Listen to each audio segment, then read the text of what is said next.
ಯೋಜನೆ ಮತ್ತು ಸಾಂಖ್ಯಿಕ ಸಚಿವರಾಗಿದ್ದಂತಹ ನಾಗೇಂದ್ರ ಈಗ ರಾಜೀನಾಮೆಯನ್ನ ಕೊಟ್ಟಿದ್ದಾರೆ. ಅಲ್ಲಿಗೆ 3 ತಿಂಗಳಲ್ಲಿ ಸಿಎಂ ಡಿಕೆ ಶಿವಕುಮಾರ್ ಅವರ ಮೊದಲ ವಿಕೆಟ್ ಪತನವಾಗಿದೆ. ಸಿದ್ದರಾಮಯ್ಯ ಅವರ ಸಂಪುಟದಲ್ಲೂ ಕೂಡ ದೇ ನಾಗೇಂದ್ರ ಅವರು ರಾಜೀನಾಮೆಯನ್ನ ಕೊಟ್ಟಿದ್ರು, ಮೊದಲ ವಿಕೆಟ್ ಅಲ್ಲಿ ಪತನವಾಗಿತ್ತು.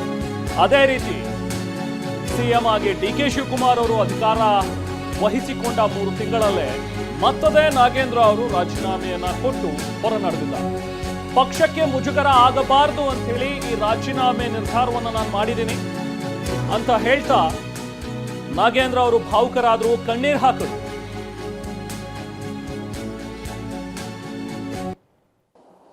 ಆದರೆ ನನ್ನಿಂದ ಸ್ವಾಮಿ, ನನ್ನಿಂದ ನಮ್ಮ ಪಕ್ಷಕ್ಕೆ ಮುಜುಗರ ಆಗಬಾರ್ದು ಅನ್ನುವಂಥ ಕೇವಲ ಒಂದು ವಿಚಾರದಿಂದ ನಾನು ಇವತ್ತು ನನ್ನ ಸ್ವ ಇಚ್ಛೆಯಿಂದ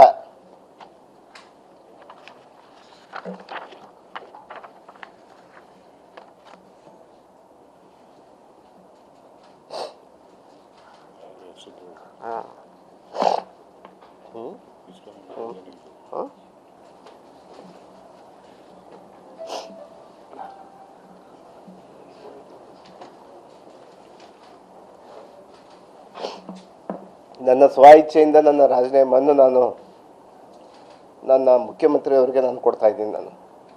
ಆದರೆ ನನಗೆ ವರಿಷ್ಠರಲ್ಲಿ ನನ್ನ ಇನ್ನೊಂದು ಮನವಿ ಇದೆ. ಇಲ್ಲೇ ವರಿಷ್ಠರಿದ್ದಾರೆ, ಇಲ್ಲಿ ಮುಖ್ಯಮಂತ್ರಿ ಹಾದಿ ಇಟ್ಕೊಂಡು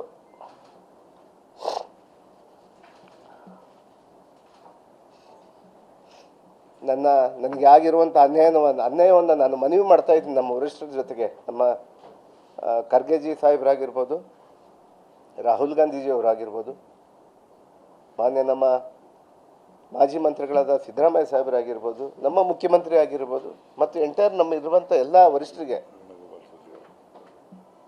ಮುಖ್ಯವಾಗಿ ನಮ್ಮ ವೇಣುಗೋಪಾಲ್ ಸರ್ ಅವರಾಗಿರ್ಬೋದು, ಸುರ್ಜೇವಾಲಾ ನಮ್ಮ ಇನ್ಚಾರ್ಜ್ ಜನರಲ್ ಸೆಕ್ರೆಟರಿ ಆಗಿರುವಂಥ ನಮ್ಮ ಸುರ್ಜೇವಾಲಾ ಸಾಹೇಬ್ರಿಗಾಗಿರ್ಬೋದು, ಅವರಿಗೆಲ್ಲ ಕೂಡ ನಾನು ಕೈ ಜೋಡಿ ಮನವಿ ಮಾಡ್ಕೊತಾ ಇದ್ದೀನಿ.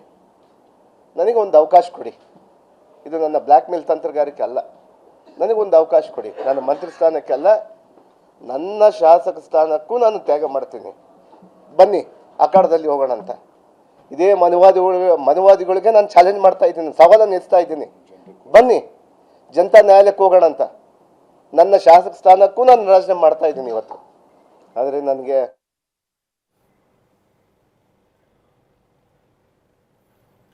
ಇದು ನಾಗೇಂದ್ರ ಅವರ ಮಾತು. ಒಂದು, ಸಚಿವ ಸ್ಥಾನಕ್ಕೆ ರಾಜೀನಾಮೆಯನ್ನು ಕೊಡ್ತಾ ಇದ್ದೀನಿ ಅಂತ ಹೇಳೋದ್ರ ಜೊತೆಗೆ ನನ್ನ ಶಾಸಕ ಸ್ಥಾನಕ್ಕೂ ಕೂಡ ನಾನು ರಾಜೀನಾಮೆಯನ್ನು ಕೊಡ್ತಿದ್ದೀನಿ ಅನ್ನೋದನ್ನು ಹೇಳಿದ್ರು. ಬಟ್ ಇಲ್ಲಿ ಒಂದು ಚೆಕ್ ಪಾಯಿಂಟ್ ಇರುವಂಥದ್ದು, ಅದು ವರಿಷ್ಠರು ಅನುಮತಿಯನ್ನು ಕೊಟ್ಟರೆ, ಸೊ ಅವರು ಅನುಮತಿಯನ್ನು ನೀಡಿದ್ರೆ ನಾನು ಶಾಸಕ ಸ್ಥಾನಕ್ಕೆ ರಾಜೀನಾಮೆಯನ್ನು ಕೊಟ್ಟು ನಾನು ಎಲೆಕ್ಷನ್ ಎದುರಿಸೋದಕ್ಕೆ ಬರ್ತೀನಿ.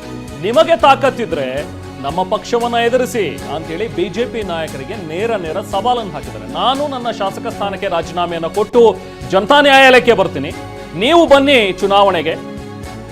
ನಾನು ತಪ್ಪಿತಸ್ಥನಾಗಿದ್ರೆ ನನ್ನನ್ನು ಸೋಲಿಸ್ತಾರೆ ಜನ, ಇಲ್ಲ ಅಂತ ಹೇಳಿದ್ರೆ ನಾನು ಮತ್ತೆ ಗೆದ್ದು ಬರ್ತೀನಿ. ಜನತಾ ನ್ಯಾಯಾಲಯಕ್ಕಿಂತ ದೊಡ್ಡ ನ್ಯಾಯಾಲಯ ಮತ್ತೊಂದಿಲ್ಲ, ಬನ್ನಿ ಅವ್ರ ಮುಂದೆ ಹೋಗೋಣ ಅನ್ನುವಂಥ ಒಂದು ಸವಾಲನ್ನ ಕೂಡ ಹಾಕಿದ್ದಾರೆ. ನೇರವಾಗಿ ಶ್ರೀರಾಮುಲು ಮತ್ತು ಜನಾರ್ದನ್ ರೆಡ್ಡಿ ಅವರಿಗೆ ಅಖಾಡಕ್ಕೆ ಬನ್ನಿ ಅಂತ ಹೇಳಿ ಸವಾಲ್ ಹಾಕಿದ್ದಾರೆ. ಬನ್ನಿ, ತಾವು ಸೋಕಾಲ್ ಲೀಡರ್ಸ್, ಬಳ್ಳಾರಿ ಲೀಡರ್ಸ್ ಇದ್ದೀರಲ್ಲ, ನೀವು ಪಕ್ಕದಲ್ಲಿ ನಿಂತು ಆರೋಪಿಗಳು ತಾವು. ಆರೋಪದಲ್ಲಿಲ್ಲ, ಆರೋಪಿಗಳೇ ತಾವು.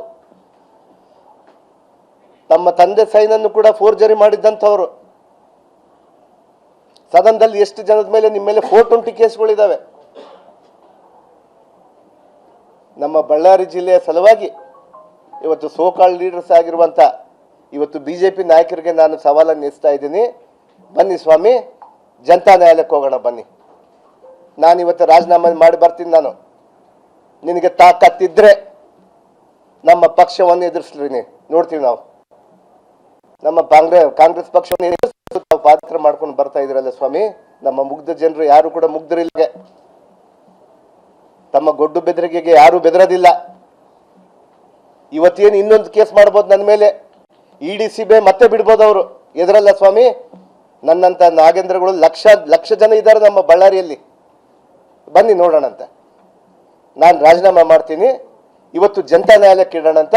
ನನ್ನ ತಪ್ಪಾಗಿದ್ರೆ ನಾನು ಸೋಲ್ತೀನಿ. ಇವತ್ತು ನನ್ನ ನೇರ ಸವಾಲು ಆಗ್ತಾ ಇದ್ದೀನಿ ನಾನು.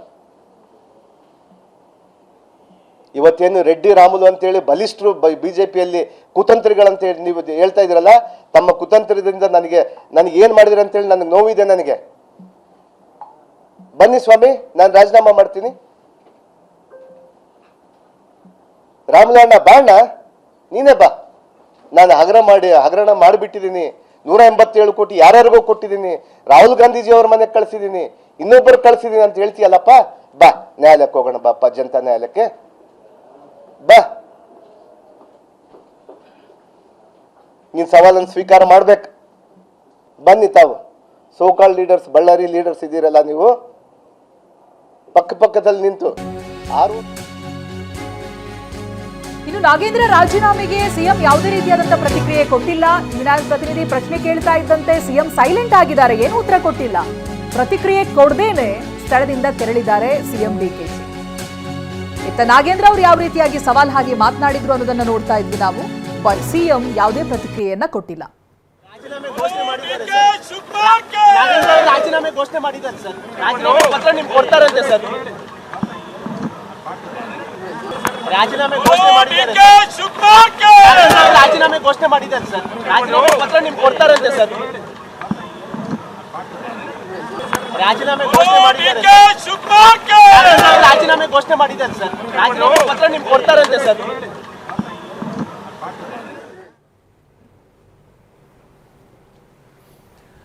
ಸೊ DK ಶಿವಕುಮಾರ್ ಅವರು ಯಾವುದೇ ರೀತಿ ರಿಯಾಕ್ಷನನ್ನು ಕೊಟ್ಟಿಲ್ಲ. DK ಶಿವಕುಮಾರ್ ಏನು ಹೇಳ್ದಲೇನೆ ಹಾಗೆ ಹೊರಟರು.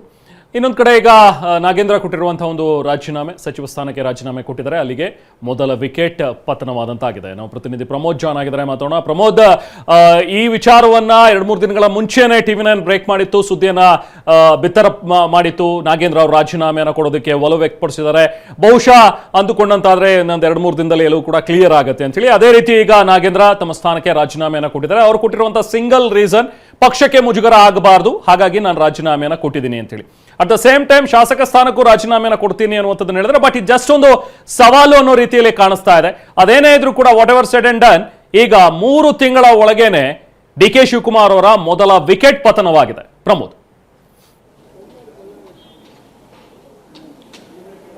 ರೆಹಮಾನ್, ನಾಗೇಂದ್ರ ಅವರ ರಾಜೀನಾಮೆ ಸಹಜವಾಗಿ ನಿರೀಕ್ಷೆ ಇತ್ತು. ಯಾಕೆಂದ್ರೆ ಈಗಾಗಲೇ ಆಗ್ತಾ ಇರುವಂತಹ ಬೆಳವಣಿಗೆ ಜೊತೆಗೆ ಪ್ರಾಸಿಕ್ಯೂಷನ್ಸ್ಗೆ ಅನುಮತಿ ಜೊತೆಗೆ ಪಕ್ಷದೊಳಗಿನ ರಾಜಕೀಯ ವಿಚಾರಗಳು ಇದೆಲ್ಲವನ್ನೂ ಕೂಡ ಗಮನಿಸಿದಂಥ ಸಂದರ್ಭದಲ್ಲಿ ನಾಗೇಂದ್ರ ಅವರ ರಾಜೀನಾಮೆಯನ್ನ ಪಡೀತಾರೆ ಹೈಕಮಾಂಡ್ ನಾಯಕರು ಅನ್ನುವಂಥ ವಿಚಾರಗಳು ಮುನ್ನೆಲೆಗೆ ಬಂದಿತ್ತು. At the same time high command ನಾಯಕರು ಕೂಡ ಯಾವ ರೀತಿ ನಾಗೇಂದ್ರ ಅವರ ಇಶ್ಯೂನ ಹ್ಯಾಂಡಲ್ ಮಾಡಿದ್ದಾರೆ ಅದನ್ನು ಕೂಡ, ಅಂದ್ರೆ ಎಲ್ಲೂ ಕೂಡ ಏಕಾಏಕಿ ಹೊರಗಡೆ ಹೇಳದೆ ಅಥವಾ ಅದನ್ನ ಪಕ್ಷಕ್ಕೆ ಡ್ಯಾಮೇಜ್ ಆಗೋ ಥರ ಬಿಜೆಪಿ ಪ್ರತಿಭಟನೆ ಮಾಡಿದ ತಕ್ಷಣ ಅದಕ್ಕೆ ತಕ್ಷಣವಾಗಿ ಪ್ರತಿಕ್ರಿಯೆಯನ್ನು ಕೊಡದೆ 1 ವಾರನೋ 15 ದಿನೋ ಡ್ರ್ಯಾಗ್ ಮಾಡಿ ಅದಾದ ಬಳಿಕ ಪಕ್ಷದ ನಾಯಕರನ್ನ ವಿಶ್ವಾಸಕ್ಕೆ ಪಡೆದು ಅಂತಿಮವಾಗಿ ಒಂದು ನಿರ್ಧಾರವನ್ನ ಮಾಡಿದ್ದಾರೆ.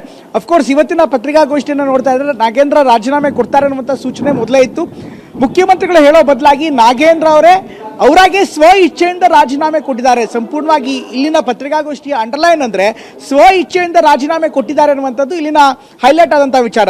ನೀವು ಯಾವುದೇ ರಾಜಕಾರಣದಲ್ಲಿ ಯಾವುದೇ ರಾಜಕೀಯ ನಾಯಕರ, ಅದು ದೊಡ್ಡ ರಾಜಕಾರಣ ಇರ್ಬೋದು ಅಥವಾ ಸಣ್ಣ ರಾಜಕಾರಣ ಇರ್ಬೋದು, ರೆಹಮಾನ್ ಅವರು ರಾಜೀನಾಮೆ ಕೊಡುವಂತಹ ಸಂದರ್ಭದಲ್ಲಿ ತನ್ನದೇ ಆದಂತಹ ಸಮುದಾಯದ ಪರಿಣಾಮ ಕೂಡ ಖಂಡಿತವಾಗ್ಲೂ ಆಗುತ್ತೆ. ಯಾಕೆಂದ್ರೆ ರಾಜಕಾರಣದಲ್ಲಿ ಯಾವ ಸಮಸ್ಯೆ ಬೇಕಾದ್ರೂ ಕೂಡ ಮುಂದೆ ಬಂದರೂ ಕೂಡ ಯಾವ ಸಂದರ್ಭದಲ್ಲಿ ಏನೇ ಬೇಕಾದ್ರೂ ಕೂಡ ಟರ್ನ್ ಆಗ್ಬೋದು. ಹೀಗಾಗಿ ಇವತ್ತಿರುವಂತಹ ಪರಿಸ್ಥಿತಿ ನಾಳೆ ಇರೋದ್ರಿಲ್ಲ. ಜೊತೆಗೆ ಸಾಮಾಜಿಕ ಸಮೀಕರಣ ಕೂಡ ಅಷ್ಟೇ ಅತ್ಯಂತ ಮುಖ್ಯವಾಗಿರುತ್ತೆ. ಹಿಂದೆ ಯಡಿಯೂರಪ್ಪನವರು ರಾಜೀನಾಮೆ ಕೊಡುವಂತಹ ಸಂದರ್ಭದಲ್ಲೂ ಕೂಡ ಕಣ್ಣೀರು ಹಾಕ್ತಾ ಸ್ವ ಇಚ್ಛೆಯಿಂದ ರಾಜೀನಾಮೆ ಕೊಟ್ಟಿದ್ದೀನಿ ಅಂತ ಮಾತನ್ನ ಕೂಡ ಹೇಳಿದ್ರು. ಇನ್ನು ಸಿದ್ದರಾಮಯ್ಯನವರು ರಾಜೀನಾಮೆ ಕೊಡುವಂತಹ ಸಂದರ್ಭದಲ್ಲಿ, ಅಧಿಕಾರದಿಂದ ಕೆಳಗಿಳಿಯುವಂತಹ ಸಂದರ್ಭದಲ್ಲಿ ಸ್ವ ಇಚ್ಛೆಯಿಂದ ರಾಜೀನಾಮೆ ಕೊಡ್ತಾ ಇದ್ದೀನಿ ಅನ್ನುವಂಥ ಮಾತನ್ನ ಕೂಡ ಹೇಳಿದ್ರು. ಈಗ ನಾಗೇಂದ್ರ ಅವರ ಸ್ವ ಇಚ್ಛೆಯ ರಾಜೀನಾಮೆ ಕೂಡ ಇದರ ಹಿಂದೆ ತನ್ನದೇ ಆದಂತಹ ಲೆಕ್ಕಾಚಾರಗಳು, ರಾಜಕೀಯ ಸಮೀಕರಣಗಳು, ರಾಜಕೀಯ ಲೆಕ್ಕಾಚಾರಗಳು ಖಂಡಿತವಾಗ್ಲೂ ಇದೆ. ಯಾವ ವಿಚಾರಕ್ಕೆ ಅಂದ್ರೆ, ಈಗ ಏಕಾಏಕಿ ಕಾಂಗ್ರೆಸ್ ಪಕ್ಷ ಅಥವಾ ಮುಖ್ಯಮಂತ್ರಿಗಳಾಗ್ಲಿ ಹೈಕಮಾಂಡ್ ಆಗಲಿ ನೇರವಾಗಿ ಸೂಚನೆ ಕೊಟ್ಟಿದ್ದೆ ಆದಂತಹ ಸಂದರ್ಭದಲ್ಲಿ ಆಗ ಪೊಲಿಟಿಕಲಿ ಬೇರೆ ಮೆಸೇಜ್ ಹೋಗುತ್ತೆ. ಒಬ್ಬ ದಲಿತ ಸಮುದಾಯದ ನಾಯಕರನ್ನ ರಾಜೀನಾಮೆ ಕೊಡಿಸ್ಬಿಟ್ರಿ, ನಾಳೆ ಇಂಥದ್ದೇ ಬೇರೆ ಪ್ರಕರಣಗಳು ಬಂದಾಗ ಅಥವಾ ಇನ್ನಿತರ ಯಾವ್ದಾದ್ರು ನಾಯಕರುಗಳ ವಿಚಾರಕ್ಕೆ ಬಂದಾಗ ಅದೇ ರೀತಿ ನೀವು ಯಾಕೆ ರಾಜೀನಾಮೆಯನ್ನು ಪಡೆದುಕೊಳ್ಳಿಲ್ಲ ಅನ್ನುವಂಥ ಸವಾಲು ಕೂಡ ಉದ್ಭವ ಆಗ್ಬೋದು, ಪ್ರಶ್ನೆ ಕೂಡ ಮುನ್ನೆಲೆಗೆ ಬರ್ಬೋದು. ಈ ಕಾರಣಕ್ಕೋಸ್ಕರ ನಾಗೇಂದ್ರ ಅವರ ಮೂಲಕವೇ ಒಂದು ಮೆಸೇಜನ್ನು ಪಾಸ್ ಮಾಡಿಸೋ ಮೂಲಕ, ನಾಗೇಂದ್ರ ಅವರ ಮೂಲಕವೇ ಸ್ವ ಇಚ್ಛೆಯಿಂದ ರಾಜೀನಾಮೆ ಕೊಡ್ತೀನಿ ಅನ್ನುವಂಥ ಸಂದೇಶವನ್ನು ರವಾನಿಸೋ ಮೂಲಕ ಈಗ ಕಾಂಗ್ರೆಸ್ ನಾಯಕತ್ವ, ಮುಖ್ಯಮಂತ್ರಿಗಳು ಕೂಡ ಒಂದು ರಾಜಕೀಯ ಹೆಜ್ಜೆಯನ್ನು ಇಟ್ಟಿದ್ದಾರೆ. ಬಹುಶಃ ಈಗ ರಾಜೀನಾಮೆ ಘೋಷಣೆಯ ಬಳಿಕ ಮುಖ್ಯಮಂತ್ರಿಗಳ ಭೇಟಿಗೆ ನಾಗೇಂದ್ರ ಅವರು ಕೂಡ ತೆರಳಿದ್ದಾರೆ. ಅಲ್ಲಿ ಮುಖ್ಯಮಂತ್ರಿಗಳನ್ನ ಭೇಟಿಯಾಗಿ ಅಧಿಕೃತವಾಗಿ ರಾಜೀನಾಮೆ ಪತ್ರವನ್ನು ಅವರು ಕೂಡ ಕೊಡ್ತಾರೆ. ಅದಾದ ಬಳಿಕ ಉಳಿದಿದ್ದೇನಿದ್ರು ಕೂಡ ಟೆಕ್ನಿಕಲ್ ಫಾರ್ಮಾಲಿಟಿ ಫಾರ್ಮಾಲಿಟೀಸ್ ಅಷ್ಟೇ ಬಾಕಿ ಇರುತ್ತೆ. ಈ ಒಂದು ಪತ್ರಿಕಾಗೋಷ್ಠಿಯ ಮೂಲಕ ಒಂದು ಸವಾಲನ್ನು ಕೂಡ ಹಾಕಿದ್ದಾರೆ ನಾಗೇಂದ್ರ ಅವರು. ಓಕೆ, ನಾನು ರಾಜೀನಾಮೆ ಕೊಡ್ತೀನಿ, ಕೇವಲ ಮಂತ್ರಿ ಸ್ಥಾನಕ್ಕಲ್ಲ, ಬದಲಾಗಿ ಶಾಸಕ ಸ್ಥಾನಕ್ಕೂ ಕೂಡ ರಾಜೀನಾಮೆಯನ್ನು ಕೊಡ್ತೀನಿ.